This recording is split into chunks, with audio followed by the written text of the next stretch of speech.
Okay, good afternoon, everyone. We're now going to start kicking off the Fireside panel on technology in politics, political campaigns specifically, and activism. This is the one portion of the Conference on Digital Experimentation at MIT that's just open to the general unregistered public to attend.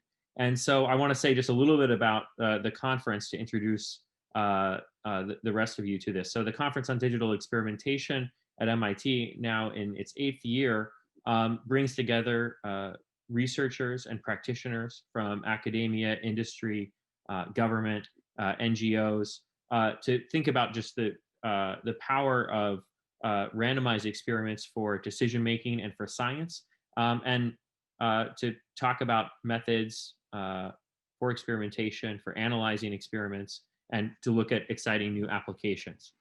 So that's what the body of the conference code at MIT is about. But each year, we like to take a bit of a step back at some point in the conference and address some broader topics that are related to digital experimentation. And so in the past, we've talked about such issues as algorithmic fairness, observational causal inference. And this year, as I think we visited in the past, we're going to think about the connections between experimentation, IT more generally, and politics. And so I think a lot of us have been thinking about elections and political campaigns recently. And so we're going to kind of zoom in more specifically on the role that digital experimentation, information technology, new media are playing in political campaigns. And so we have with us 3 experts that are going to help us to kind of navigate this conversation. And we're going to, over the next hour, have a conversation about these topics. And so I'm just going to very briefly introduce our panelists. And then we'll, through the conversation, I think you'll really get to see the expertise that they're bringing to this conversation. And so Shannon McGregor is professor at UNC. Solomon Messing is chief scientist at ACRONYM and Lockwood Digital Strategy. And Erika Franklin Fowler is professor and director of the Wesleyan Media Project. And so you'll get to hear shortly a little bit more about what they each can tell us about political campaigns and tech. And so just to kick things off, Shannon, I know you've spent a lot of time really observing campaigns in action, like almost embedded within political campaigns and especially their digital teams. So can you just give us a bit of a sense of how political campaigns are thinking about digital channels right now, and how that's changing over time? Because I think you began some of the time you spent really embedded with campaigns some years ago now and have been following it since then. So you've really seen this developing over a pretty dynamic period. Yeah. First of all, thanks for having me. I'm happy to talk with you all today about this. And I think we've seen, as Dean was mentioning, we've seen some changes, right? And I'll even reference my colleague Daniel Crease's work as well, who's been doing some of this stuff even longer than me, but drawing from what, he had done and some of the earlier campaigns through like what I looked at in 2016 and then now as well. We've seen digital become a bigger part of campaigns. We've seen them become more central to campaigns, and that what folks are learning on the digital teams is not just staying there to inform just digital strategy. And so, for example, in the 2016 or after the 2016 campaign, I had done several rounds of interviews and talking with folks who worked on the presidential campaigns, both in digital, but also just in campaign management and in comms more broadly. And several campaigns spoke to me about how the things that they learned in digital and in social media in particular obviously drove testing there, right? So like they're doing A/B testing and that's sort of informing digital strategy, but they're also taking what they're learning in digital and social out to strategy more broadly. So for example, folks on the Ted Cruz campaign told me that they saw on Facebook, was sort of how they described it, that when Senator Cruz was like attacking the media, that these moments like really hit, you know, on the campaign, that they saw that on Facebook and they saw it based on Twitter data. And so then that pivoted a communication strategy, the more broadly, not just on social, to seeing that that was a strategy that worked. And similarly, the Trump campaign talking about, you know, how they saw actually when Trump would talk about issues and not actually necessarily talking about Hillary Clinton in the 2016 campaign, that was driving, you know, sort of more engagement. I think we, you know, there are different definitions of all those things, but that is sort of how they're taking this data and they're feeding it into these broader strategies. And then another thing that I think has changed is that the way that campaigns are using this digital and in particular social data is as another mechanism to get a grasp on public opinion, right?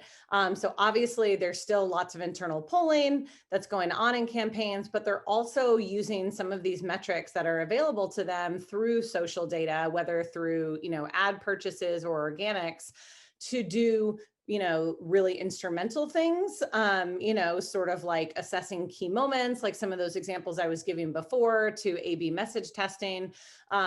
But I think one of the things that's really different about this social data and the way that campaigns are using it is that they're using it in these really qualitative ways as well. So when I interviewed folks who worked on 2016 campaigns, almost verbatim across the board, they mentioned that doing things like reading, like actually just reading people's Facebook comments gave them, they were able to take the temperature of the room. And like truly, like almost all campaigns use the exact same language. So even though there's all these, you know, really large data outputs and there's things that we can measure in these quantitative ways, campaigns are using them in these really qualitative ways also to understand public opinion and then to shape public opinion. So redeploying those supportive comments as, you know, in forms of enthusiasm. And similarly, even with the quantitative metrics saying like, look, this is how many followers we have, or this is how many, you know, likes this post got. Obviously people are liking this, right? So sort of resharing that out. And I think that's a change that we've seen, you know, develop over the last couple cycles, is sort of that way of trying to shape public opinion by using some of these digital and social metrics as well. Cool. So I think, I mean, you highlighted how often things are kind of making their way out of the digital team, right? This is not just like sort of a backwater or a totally separate unit of Mm-hmm. these campaigns, um, and maybe is even playing an outsized role in some campaigns compared with a lot of more traditional media. Yeah. Yeah, and I think we see that, it's interesting because we see that in campaigns and then also in campaign journalism, right? So that these like big data sort of things that we can measure seems more concrete, right? And so then that comes to play a bigger role because it seems like a more concrete base of knowledge, right? So this is the same with like the rise of forecasting, I think, that we see in campaign journalism. So researcher Ben Toff, who's I think now at back at Oxford Reuters Institute, but talks about like the Nate Silver effect. And so like after, you know, that became a thing, every news organization was like, we need modeling, you know? And so you can see sort of that impact, the outsized impact in both campaigning, but even in campaign coverage as well. Cool. Yeah, we may have to come back to the Nate Silver effect and whether that's a positive or a negative, because I know Solomon has some data on that.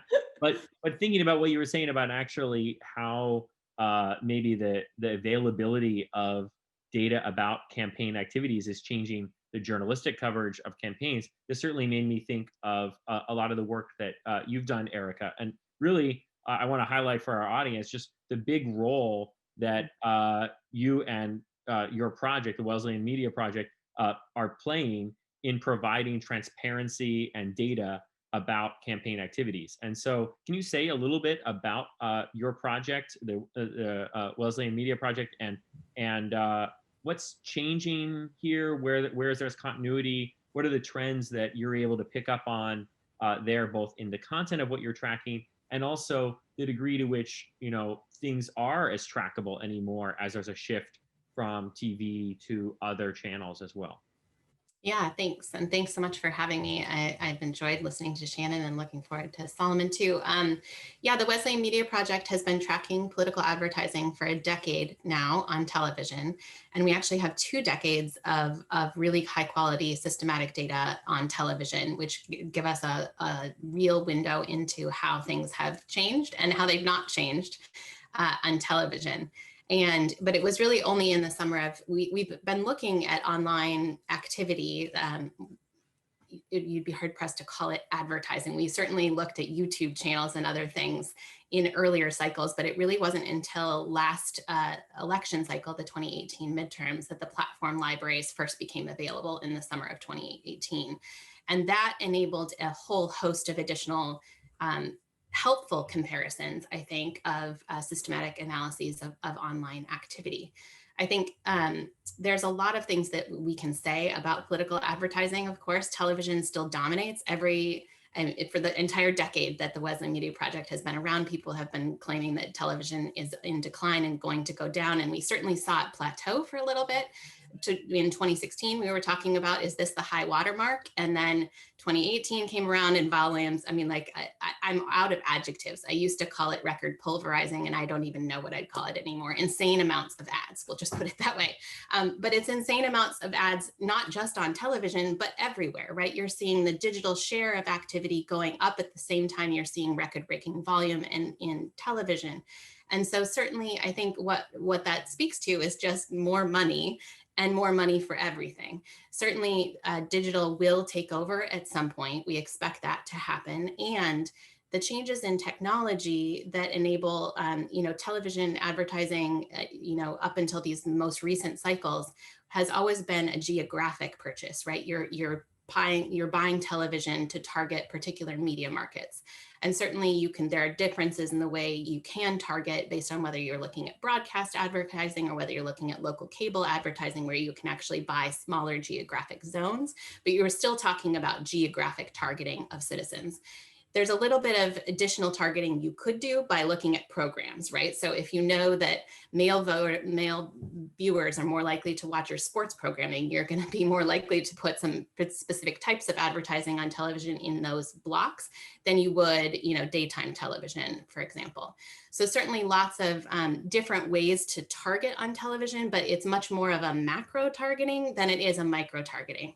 And so certainly, as we see new data being available on online activity, one of the things that we're looking for is how exactly is that additional availability to, micro target individuals and demographic profiles of individuals. Like, how does that change our understanding of how campaigns work and what they do when they're looking at that granular level?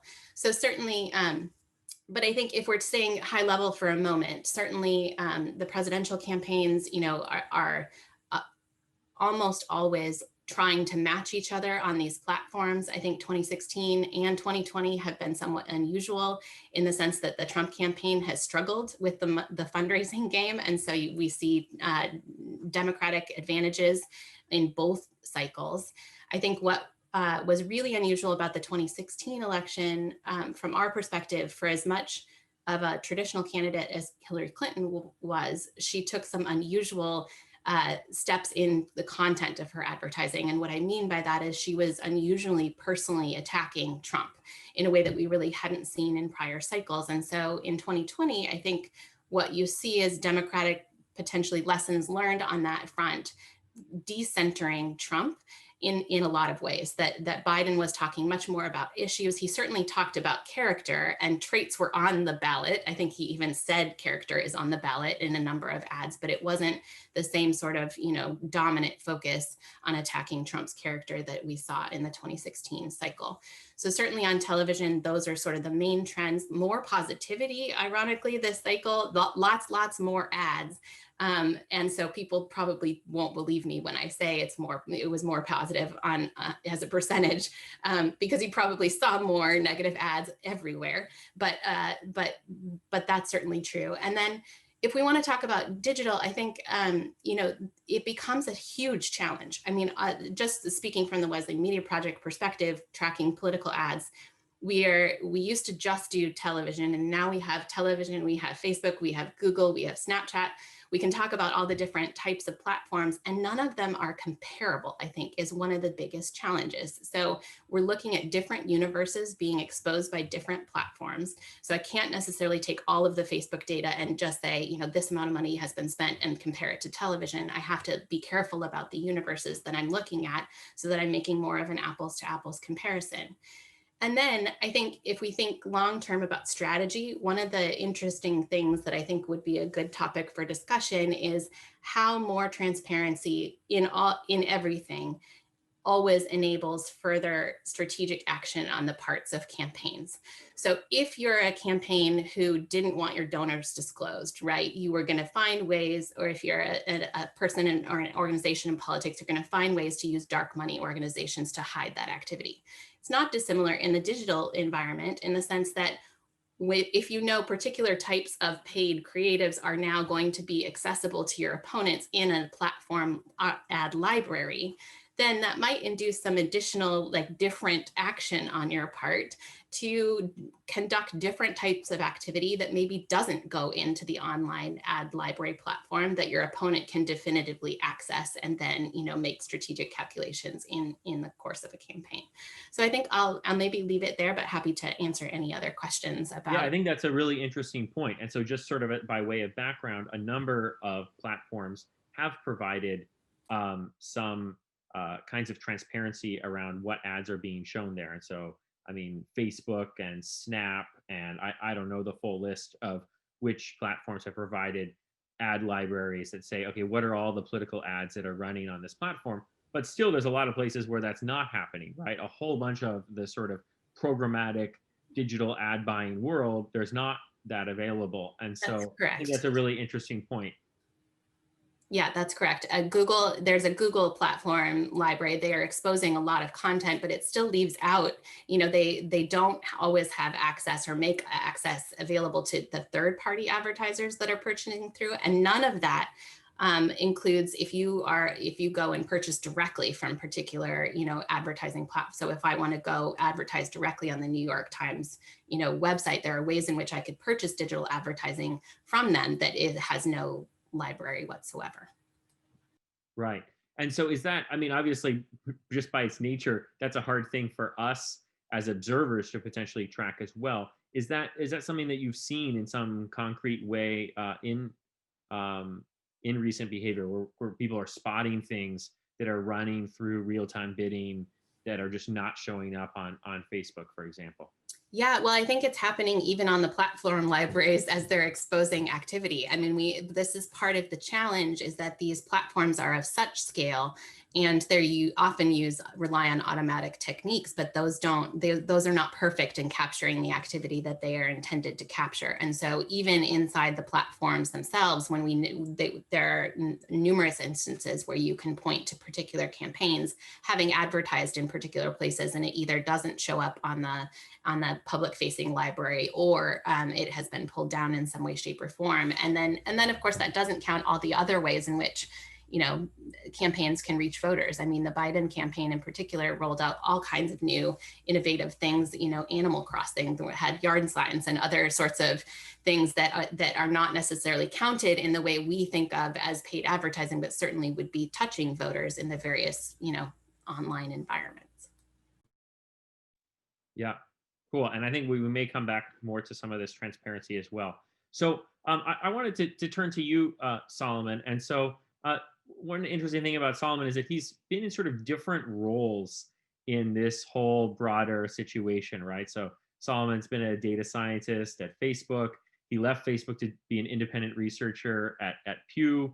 He then went back to Facebook to help set up part of its academic data sharing around political behavior online, and then now is at a digital strategy company and a PAC, ACRONYM, that has been running a lot of advertising and advertising experiments during the 2020 election. So you have kind of a few different views of this whole situation, but I'd be interested to hear in particular about these kind of latest efforts. What have you been up to? What are the cool experiments that you've been running on digital during the 2020 election. Yeah. Well, thanks for having me, first of all, Dean.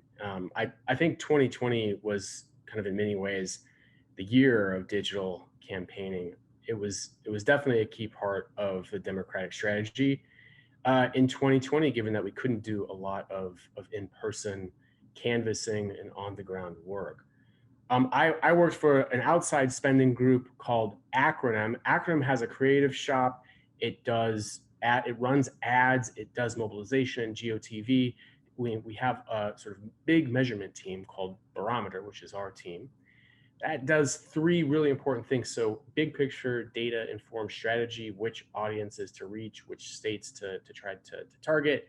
Message testing. We tested over 100. We have 100 separate message tests in field. That's 26 total field experiments, dozens of survey experiments. I looked this up the other day. All total, over 500,000 surveys.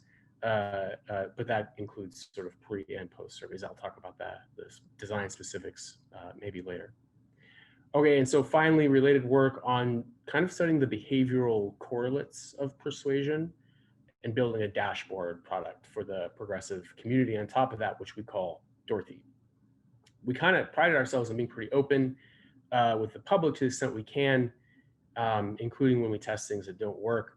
You know, one thing that might be of more interest, of most interest to code in particular, is this last thing I talked about, because Facebook doesn't make a ton of data available on what kinds of outcomes political advertisers really need in order to gauge the effectiveness of any kind of messaging outreach, you know, other than if you're trying to get small donations. Okay, and so this cycle, one of the most important things I think we did was kind of to examine those correlates of persuasion to try to get surrogacy measures. And I think I might even just stop you right there. And one of the things that's sometimes been a big choice or a divide or a trade-off that campaigns have faced is, are we going for turnout and mobilization, or are we going for persuasion? Are we trying to get people to change their mind about which candidate they'll vote for and go from voting for the other guy to vote for our guy? Or are we getting people to turn out who wouldn't have otherwise? Or, as you mentioned, are we actually going for something that looks kind of more like direct response advertising? Are we getting people to give us their email address or give us money? And so you started by kind of really emphasizing persuasion. And my sense is that maybe one of the stories of some of the recent years is actually a lot of persuasion happening. And just maybe you could say something about why you focused on persuasion and how you measured whether that was happening compared with, say, turnout. Well, persuasion is in many ways much easier to measure than turnout via survey. And the way that we measure persuasive effects of ads is essentially a measure of vote choice. And the way that we do it is we also incorporate measures that kind of take they ask for how sort of warm or cool you feel towards each candidate. We kind of combine those together in an index, and that is how we judge how persuasive the ad was. We do a lot in terms of making that as tight as possible, as precise as possible, including pre-post measurement. We actually issue surveys. We issue creative about 2 weeks later, and then we issue another post survey a few days after the actual sort of creative is delivered to these folks. And that allows us to get a better handle on one of the biggest issues that comes up in online field experimentation, which is power. It's very difficult to get a well-powered experiment, but that pre-measure allows us to get a lot of leverage, a lot more precision than we normally would be able to in that domain. So that's how we measure persuasion. Measuring turnout via survey is extraordinarily difficult. The correlation between behavioral measures of turnout, namely on the voter file, and the way that people respond to surveys is almost zero. I mean, it's very difficult. we've tried to develop an index and try to cross-reference that with the voter file, but it's incredibly difficult to do that, to pull that off. Yeah, and a lot of that is just because there's such huge social desirability and other sorts of responding bias or kind of optimism in people stating what their plans are for turning out to vote. Is that how we should think about that? So I think we should think about that as a really important component, but not the only component by any stretch.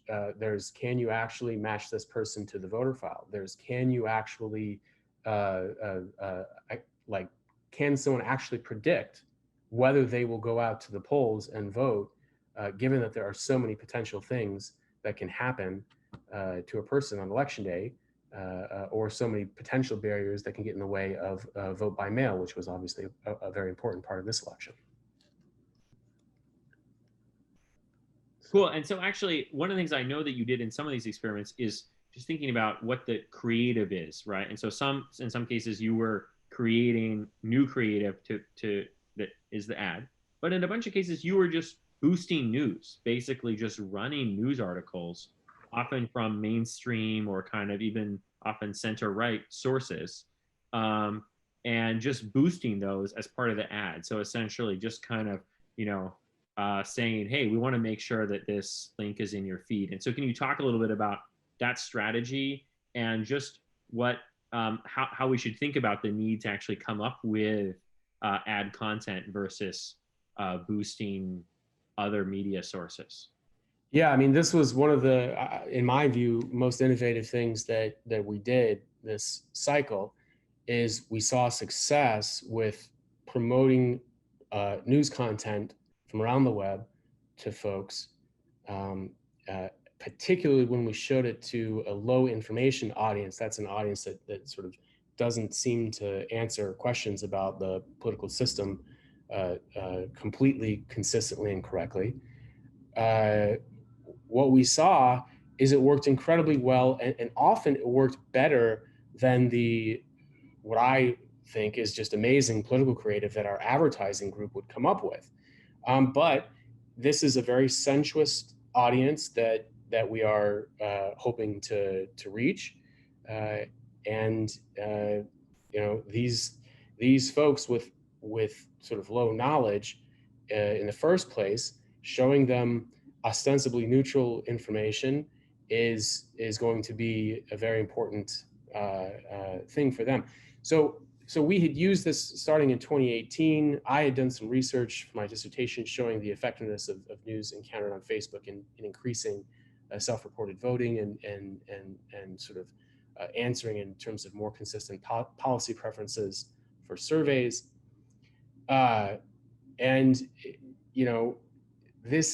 This success that we saw, particularly with conservative messengers, when Tucker Carlson is railing against Trump, it seems to send this costly and credible message to these centrist and center-right audiences who don't trust the mainstream media. But it was broadly successful beyond that group as well. It seems to have some really important implications. It suggests that maybe this right-wing media machine that we've seen being built up over the last 15 years could be more effective than a lot of in-cycle campaign spending that we see. It also, I think, validates our founder's contention, Tara McGowan, that the left ought to consider building a counterweight to Fox News and Sinclair Media and others in the online space if the left is serious about increasing participation for these less engaged audiences. And I think finally it suggests that maybe a lot of the unprecedented money this cycle that was spent on the 2020 race in digital might have been better spent on simply promoting news.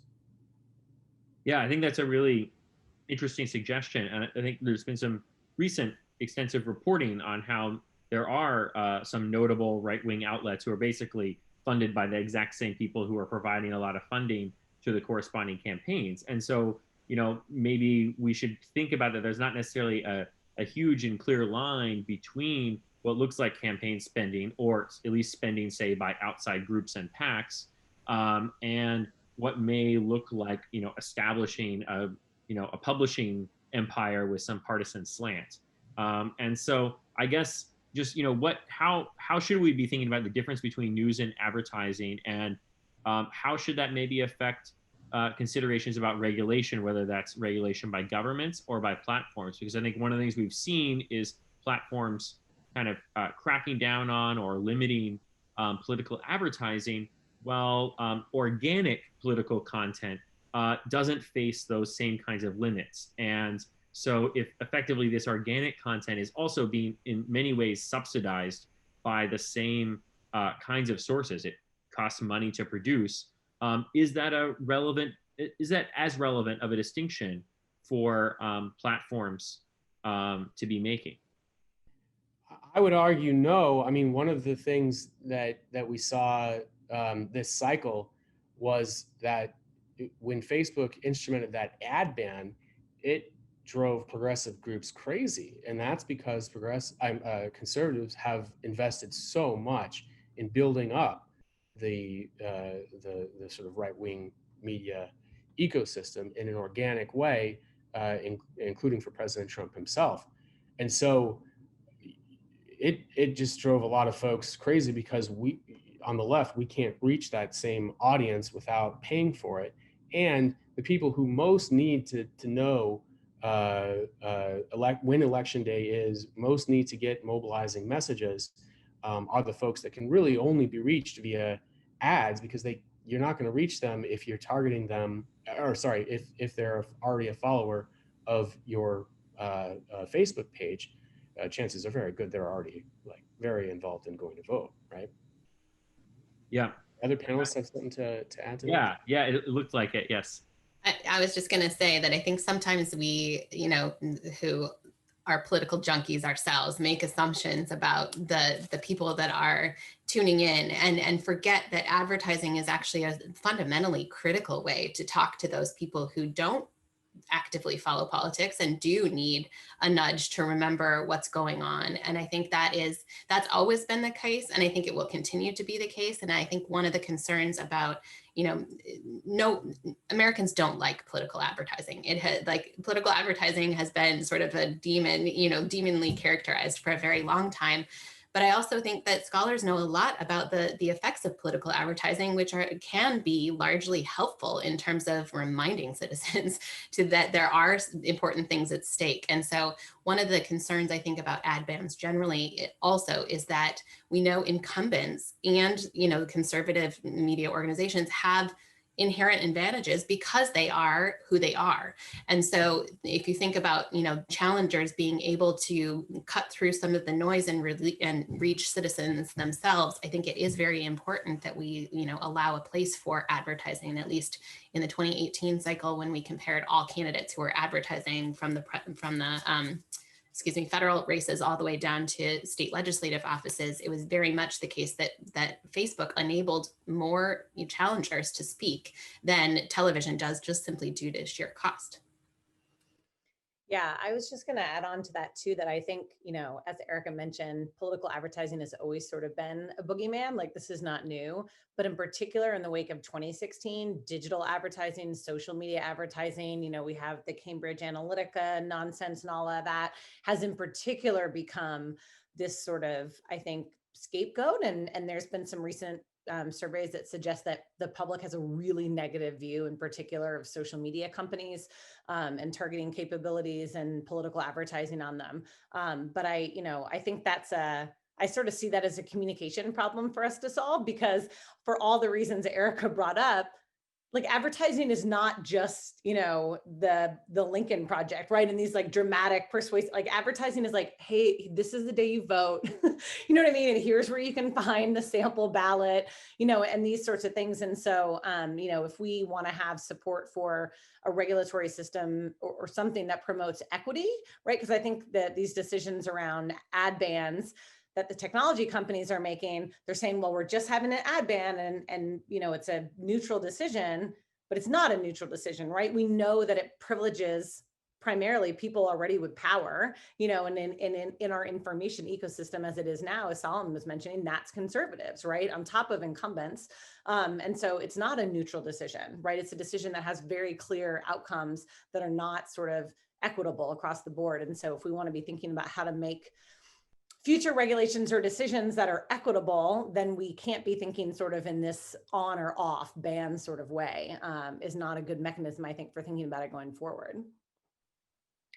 And since you mentioned just incumbency advantage, which there's such substantial incumbency advantages throughout the American political system, just makes me think as well about other contexts besides just elections, right? So we've been discussing campaigns in the context of electoral contests, but a lot of these same technological developments are affecting other kinds of political activity, like activism that may be targeted at pressuring legislators to take action, or that may be a matter of legislators engaging in communicating with their constituents in various ways. And so I just wonder how you're thinking about some of those other cases where these are outside groups or grassroots groups that are trying to change public opinion or trying to pressure their representatives, or representatives are trying to get some of that information. You mentioned kind of reading the Facebook room in some way is already one part of that. Yeah, I mean, so it's all sort of they're taking in all, legislators and candidates are taking in this information, that they're seeing on social media platforms to inform their decisions. And one of the sort of interesting and a little bit scary stories that a lot of the folks who were running the campaigns in 2016 told me, they're running campaigns now, but when it's not campaign season such that it doesn't exist, they're working for these senators, or governors, just in their office. They're like, but then I don't have a team, right? Like it's just me and, the senator. And so they're reading their own comments and their own replies and making impressions about their constituencies based on that. And that's not how it works, right? Like all the people that comment on your Facebook page are not your constituents, potentially not even real people, especially because we know that these, or can be targeted, to certain legislatures or legislators. And I'll say too, I did some work looking at data that's available through the FBI database, FARA. So if you hire someone in the US to help you, if you're out of the country and you hire anyone in the US to help you create something, you have to file a FARA disclosure. And this is what like Michael Flynn was eventually prosecuted under. But there are foreign actors who are hiring American PR companies and digital tech firms or digital consultancies to do sort of their social for them. And so we see that, like I saw one campaign that was registered that was trying to target in particular folks just around the UN meeting. So journalists and folks who were attending the UN meeting to push certain social messages to them. So this really small, audience, but a pretty influential one, right? That folks are able to reach through these ways as well that don't have anything to do with an election, right? But are obviously very political. Right, and that was some kind of like geofence-based targeting right around physically that location. Yeah, that's a really interesting example. And so part of what you mentioned, though, this idea of when the election is not on, some of these folks are relying on lower quality data than they would be otherwise, right? That maybe during this cycle they have all this amazing polling, et cetera. And so I just wanted to pause on that a little bit and think about, well, campaigns and outside groups are using polling data, and increasingly in combination with statistical modeling and machine learning predictive models. And now, and this is maybe the Nate Silver effect, this is a bigger part of the public conversation as well. And so increasingly, this is part of how people are thinking about what the state of the election is. And so there's a lot of views of whether this is really a positive thing for the public conversation, for turnout, et cetera. And so I think all of you may have some thoughts on this. And I know that Solomon has done some research on this as well. So to me, at least, it seems kind of impossible that we can sort of turn back the clock on this, and that the public conversation will not involve this kind of quantitative polling data. Campaigns are clearly going to use this sort of data, but nonetheless, we might be dissatisfied with some of the ways that this horse race probabilistic modeling has shaped the conversation.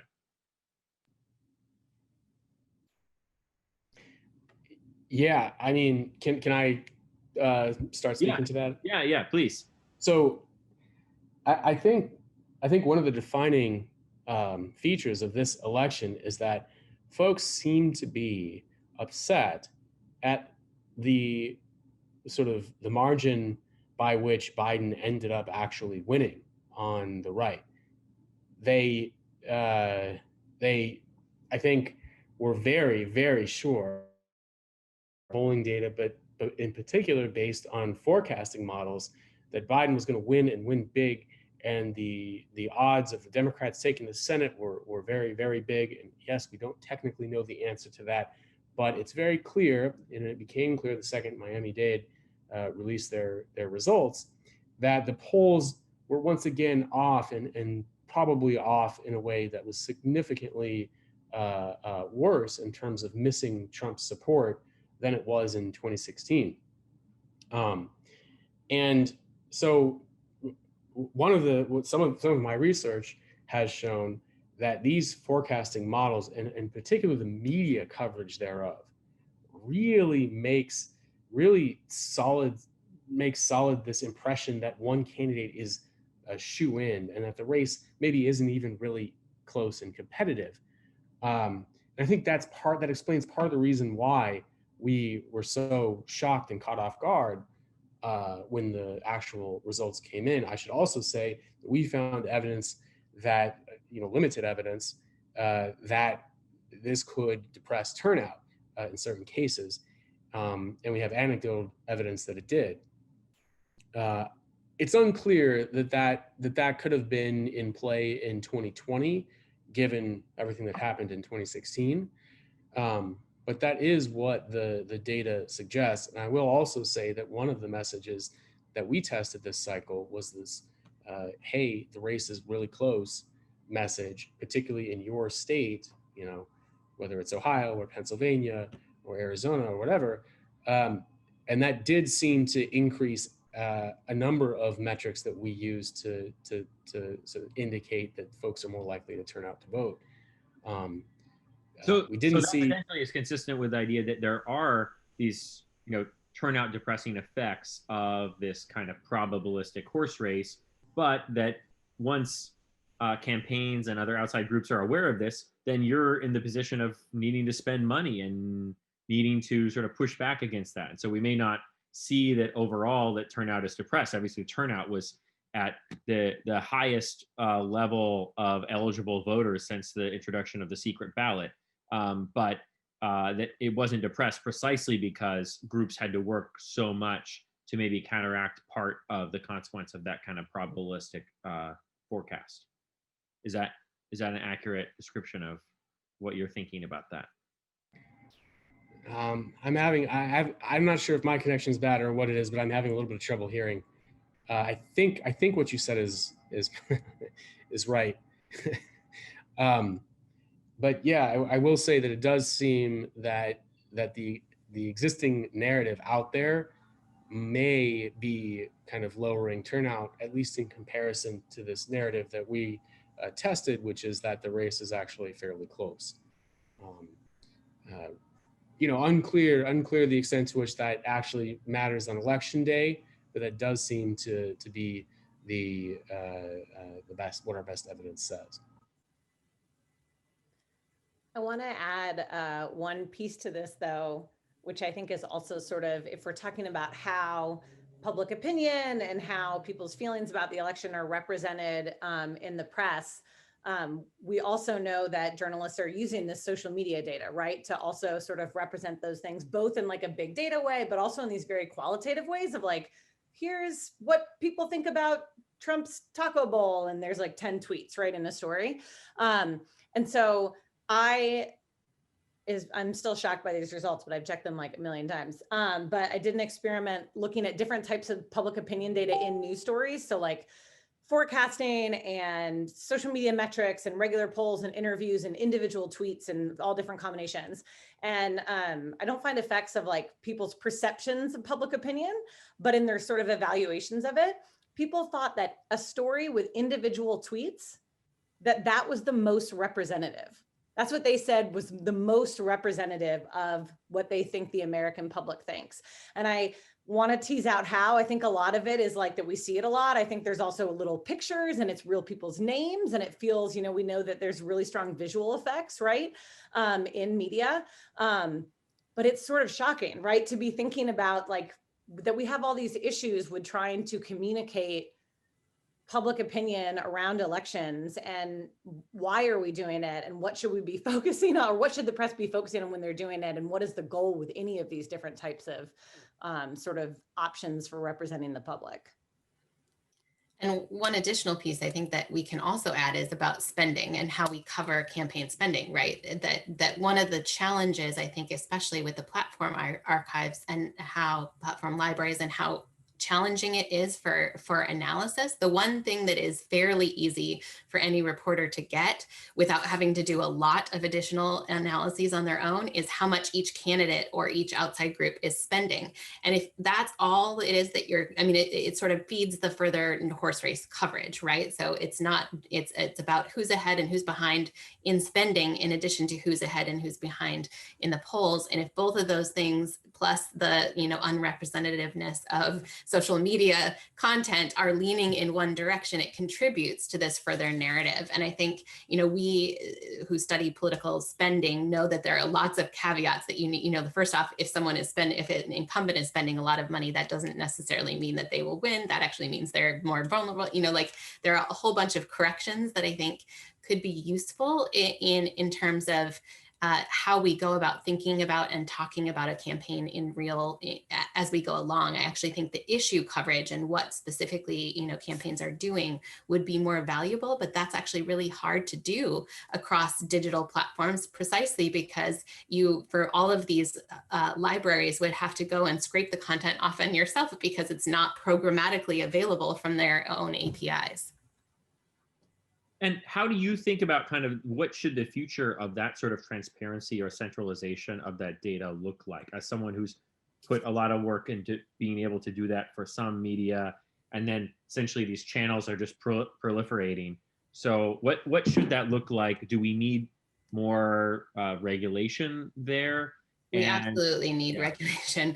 Yeah, I just don't think it's going to happen on its own. And I do think one of the biggest problems is that it's not uniform, right? So if I go and search in Facebook and I can't actually search content on Google. I can download their information, but I'd have to go physically look at the stuff. There's not the same sort of Boolean type of search available. And so I definitely think we need some sort of regulation that will bring together a uniform, the best case scenario, and we wrote a call for this earlier with Mozilla and the NYU folks, is a call for a universal art platform library that would actually be an archive instead of a library that would house all of the digital advertising. I think that would be extremely valuable, not just for the researchers who are trying to study it, but for the general public to understand what activity is happening in real time and transparent way. And I think one of the things that I know that we discussed as well about sort of what's missing from those archives, right, is that so much of targeting on a lot of these platforms is kind of a black box, right? That what these archives tell you is who did the campaign say they wanted to target, but they often may have specified some aspects of that. Maybe they specified a geofence. You can see how on Snapchat that a bunch of political ads were targeted in geofences, for example, around events. They may have uploaded a list of voters that had been filtered in some unknown way. And then downstream of that, the platform itself, in whether they deliver an ad to somebody, depends on some black box machine learning model that they have that's got a lot of deep learning about what's the content of the image, et cetera, and what's going on at the moment in the auction. Last year at Code, we heard from Catherine Tucker about some of her work about how whether you end up reaching certain demographic segments with ads is often driven by competition for those segments from, say, commercial advertising. And so how would we address some of those challenges? That's part of what my sense is the NYU Ad Observatory that received this cease and desist letter from Facebook was designed to do, was to provide a little bit more insight into what ad deliveries are actually happening How are people being targeted? Is there any really hope of unpacking something when there's these so many possible layers of black box upon black box, upload the file, and then there's another black box? I mean, I think there are there's certainly more that that in my opinion, platforms could provide, right? The level of detail that we get is we have age, gender, and state. And state is such a, I mean, it's so laughable because there's like, for a Senate campaign even, of course, the US Senate candidates from Colorado are targeting Colorado. Like, what I'd like to know is how are they, you know, which areas in Colorado are they actually targeting? And so certainly I think there are some privacy issues, but I genuinely think the NYU Observatory data was gathering information that is available to individual citizens, that citizens gave their permission to Ad Observatory to put together. I think the concern is about being able to individually identify those people, but I do think that there are legitimate ways that platforms could go further than what they're currently going. And I think Snapchat actually, even though it's such a small amount of spending there, does provide really useful information that can be examined. It's just that it's such a tiny fraction of the spend that's out there. I would just add that I strongly agree with Erika here. And there are like three fields. If we could just add these three fields, I think you would have so much richer, so much more information and more relevant information. And that is some measure of either race or ethnicity, propensity to vote, and partisanship. Those are the three additional things that campaigns actually use to target people. Often they're doing that from the voter file, and then giving it, at least in the case of Facebook advertising, they're giving it to Facebook's custom audience matching. Now, whether the extent to which that works well or not, that's a different question, but that's how they're doing it. And so what you really need is you need some measure of sort of what Facebook is delivering in terms of those factors, because then you can really understand, okay, well, this campaign is engaging in voter suppression of these sort of groups. Maybe voter suppression is the wrong word, but demobilization efforts for these particular groups. I would also add that coming up with good policies about this is very tough for folks who don't actually have work experience at one of these platforms, or have a decade of expertise studying this stuff. So I think there's a really important role for folks on this panel to play in terms of working with regulators to try to figure this stuff out in a smart way. I do also want to just add that I would not, that NYU Ad Observatory thing, I certainly hope and believe was an anomaly, because I can't imagine that a decision like that would happen again and again and again, given the first of all, the PR ramifications of that decision in particular, but also just the costs and benefits of doing that versus a different approach. Yeah, well, I think it's interesting to observe just how much path dependence there is in all of this, right? That maybe part of the reason that we got that NYU cease and desist letter has to do with the FTC consent decree and Cambridge Analytica, right? Which had its origins in academic research as well, and kind of people consenting in some sense to share their data in particular ways. But so it may be that we have some kind of unfortunate path dependence there. That I would also agree that I hope experts can help us find kind of the path out of that.